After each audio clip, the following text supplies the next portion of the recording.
Unfortunately for me, I didn't watch the fight. I was working, and I watched the highlights, and I was very much surprised that he.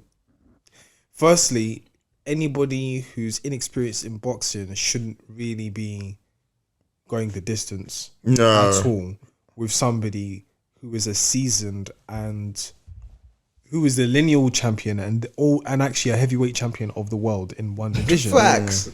This is supposed to be the top guy, and one belt. That's crazy. So now you're telling, but I have to give Tyson Fury some slack for one reason, because he's fighting somebody he doesn't know.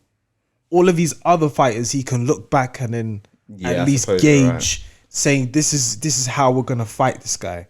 So quite literally, he's going in there blind. However, this is somebody who should know how to fight, very seasoned. But is that true? Because surely you can look back on his UFC tapes.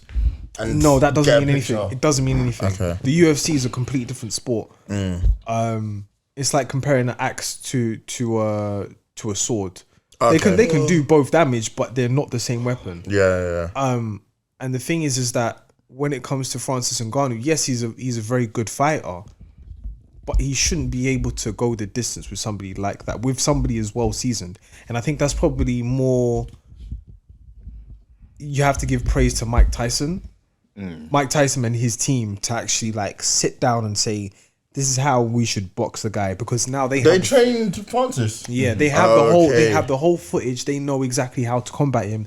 They know what makes him uncomfortable. Plus, you have Mike Tyson, who has been there and has been the greatest, and probably one of the greatest. Well, he is one of the greatest. Yeah. But then to see him take that on board and then really take everything and then put that on display, and say it could have been a draw, is mad. Yeah, 100%. This should never have happened. It shouldn't even have got to this point. No. I didn't give him a chance because I was like, nothing about this makes sense.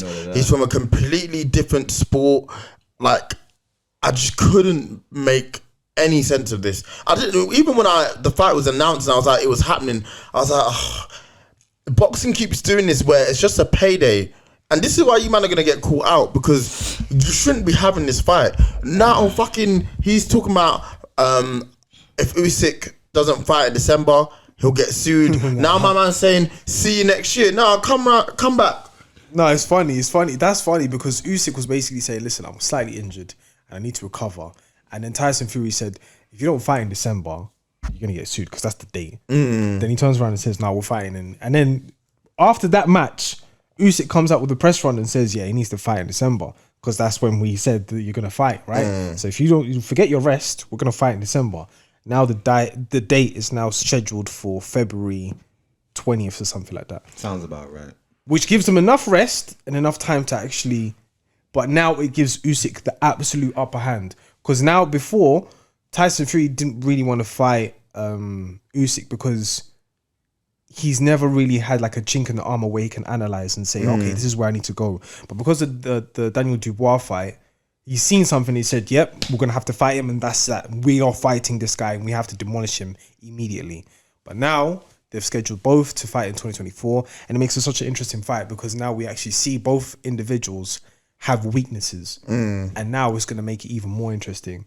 So, but what I have to say about Tommy Fury and KSI, I thought it was a joke when I saw a man do star jumps. That's what really what was got. Like I was laughing, and then I was like, "Bro, this actually works." It's working. Yeah. It was working. Yeah, I was like, "Oh, this is amazing." It's weird as hell. And to be honest with you, it's a disgrace for Tommy Fury. 100%. He can actually box. So the fact that he was in there playing with his food, he doesn't have enough power to put a man out. No, and it was on show.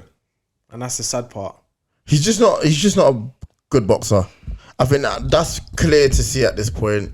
I think the Jake Paul fight was close as well when it shouldn't have been. The KSI fight was close when it shouldn't have been. Jake or Logan? Well, one of them. One of them was. I don't know.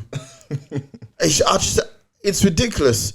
Like you can't go around calling yourself a boxer, and that's the sort of fights you're nearly losing. Because if he goes to box properly, I don't know what division he'd be in, but he will get found. Toasted. He'll get found the fuck out. But bro, we knew he wasn't the shit when he was doing the Popeye fight. But the thing is with KSI has actually been training professionally. He's been training as a professional since he started boxing, and then he obviously beat. He's never had a fight with Jake Paul, but he's had a fight with Logan Paul, and he's beat Logan Paul. And then from there, he's actually consistently continued to train. Whereas Tommy Fury, he's on and off, and more so, he's fighting small men. Yeah, for the entertainment, for the bag, and that's cool. It's cool, but it's like, if you say you're a boxer, then go and box. Don't do this money thing. So I mean, he made a lot of money though. Yeah, he did Definitely made a lot peace. of money. He was the main event. But he needs to now make a decision and say, what do I want to do? Like, because this is it for the rest of his life, that he'll just fight YouTubers. That's a sad end. It's all well and good getting the bag, but you need to now show out and prove. But the thing is, he will make more money fighting them, man. There's no doubt about it. He makes money being a public figure.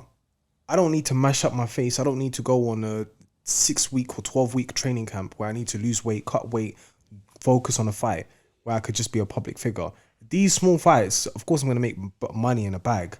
But if I want to become a heavyweight champion or welterweight or cruiserweight, whatever it is, because I believe he's just cruiserweight. He's never going to be a heavyweight. But if he becomes a cruiserweight, then that right there, he needs to actually be in the trenches.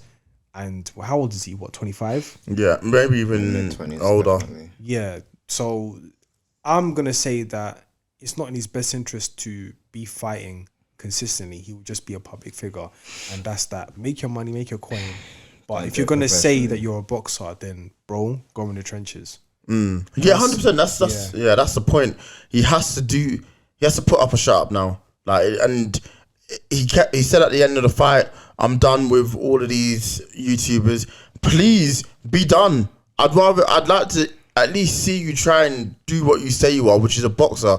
You're coming into this world saying, I'm the professional boxer in this world. I'm the one that should be winning these fights easily. Cool, you had your time with these guys. Go do what you need to do now and actually go and box properly. Because right now, the Fury name is down bad. And the dad's an embarrassment as well.